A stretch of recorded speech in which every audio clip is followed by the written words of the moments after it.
கொங்கு மண்டலத்தில் பிரசித்தி பெற்ற ஆடி 1ஆம் தேதி தேங்காய் சுடும் திருவிழா வெகு விமரிசையாக கொண்டாடப்பட்டது. கரூர் மாவட்டம் கொங்கு மண்டலத்தில் தேங்காய் சுடும் திருவிழா ஆடி மாதத்தை வரவேற்கும் விதத்தில் குழந்தைகள் முதல் பெரியவர்கள் வரை கொண்டாடப்பட்டது. ஆடி மாதத்தின் முதல் நாளில் இன்றைக்கும் கரூர், நாமக்கல், சேலம், ஈரோடு போன்ற கொங்கு மாவட்டங்களில் பாரம்பரியமாக தேங்காய் சுடும் பண்டிகை கொண்டாடப்பட்டு வருகிறது. சுட்ட தேங்காய்க்குள் உள்ள எள்ளு, பாசிப்பயிறு, நாட்டு வெல்லம், அவல், பொட்டுக்கடலையுடன் தேங்காயின் சுவையும் இணைந்து அலாதியான ருசியை தரும்.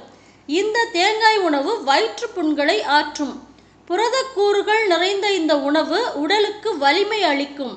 தேங்காய் சுடுவதற்கு பயன்படும் அழிஞ்சில் குச்சியும் மருத்துவ குணம் நிறைந்தது. தேங்காய் நன்றாக வெந்த பின்னர் டப் என்று வெடிக்கும் ஓடுகளை அகற்றிவிட்டு அந்த தேங்காயை சரிசமமாக 2ஆக உடைத்து சாமிக்கு படைத்து வணங்கி பிரசாதமாக சாப்பிடுவார்கள். பாரம்பரியமான தேங்காய் சுடும் திருவிழா நேற்று கொங்கு மண்டலத்தில் வெகு விமரிசையாக கொண்டாடப்பட்டது.